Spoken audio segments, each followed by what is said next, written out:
Okay, so I'm here at Chopin Airport on day one of the relaxed UK rules, meaning that I don't need to take a test before I fly, though I've still booked the day two test at Newcastle Airport.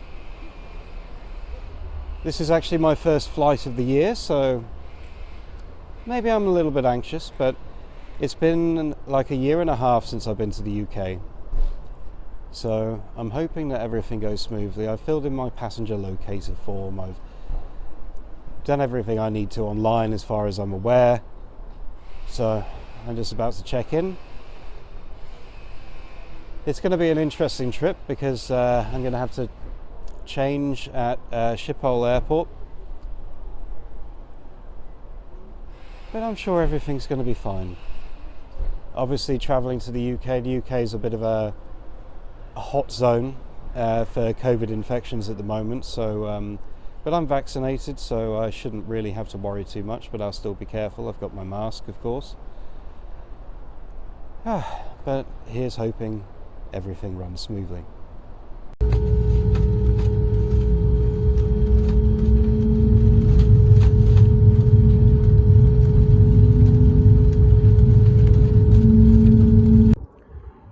Okay, so I made it. This may look a bit different from the garden if you watched my last visit to the UK, because my parents have moved up to Newcastle, roundabouts. This is the field behind their property. It's nice, you get deer over there. But the journey itself, God, it was ups and downs totally.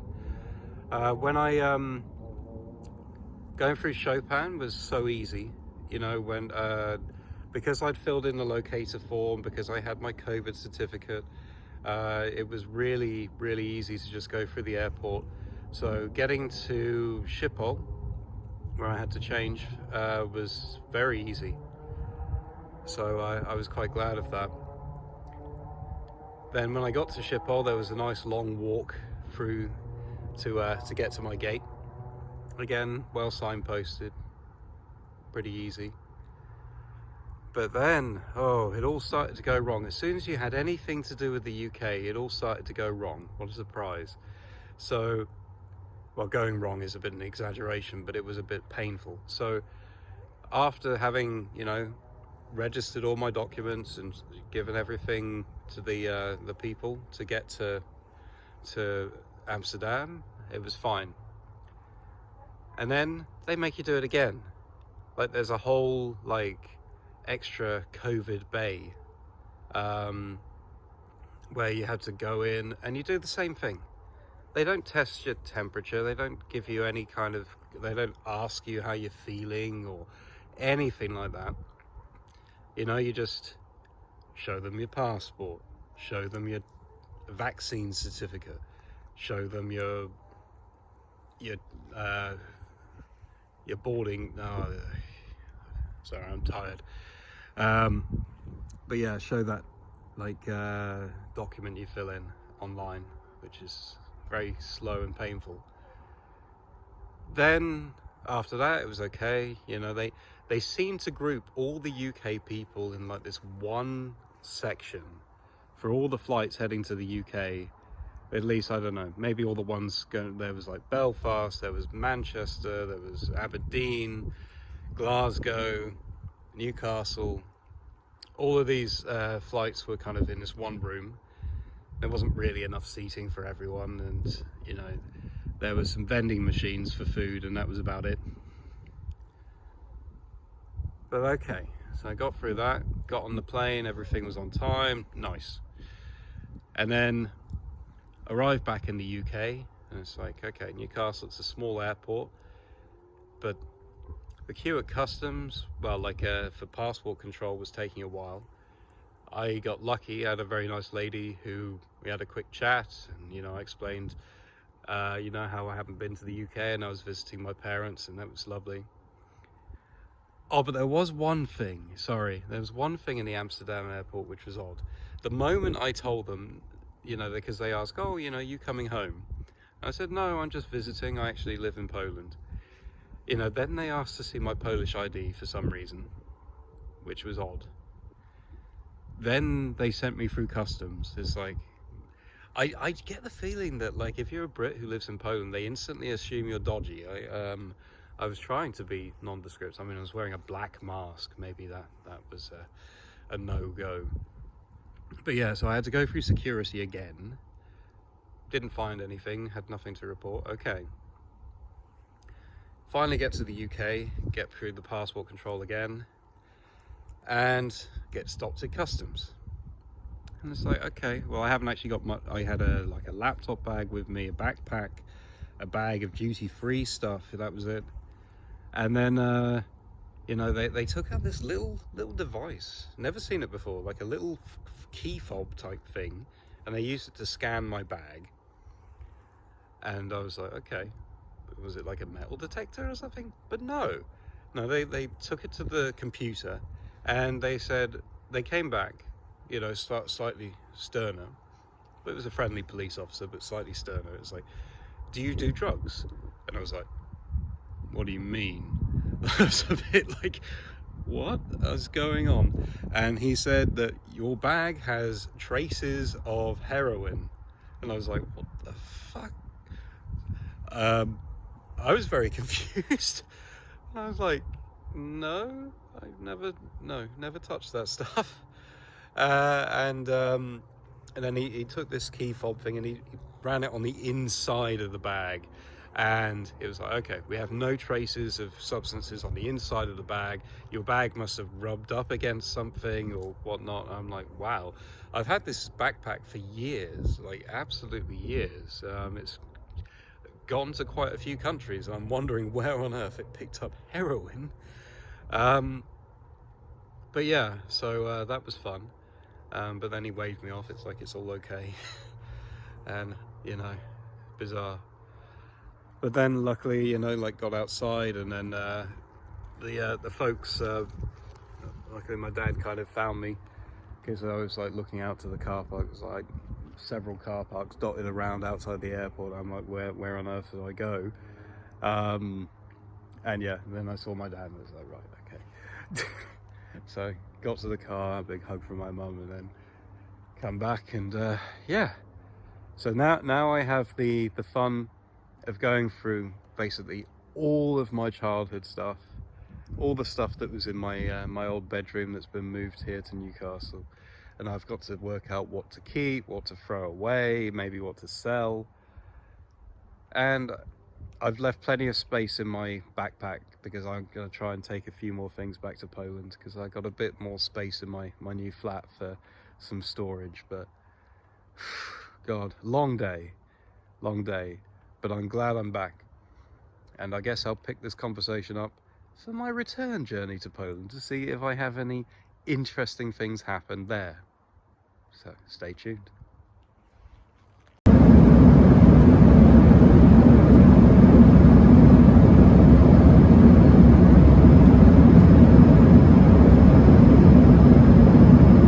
So I'm now back to Poland. Oh, it was a really interesting week. So yeah, first, okay, some practical stuff about the journey back.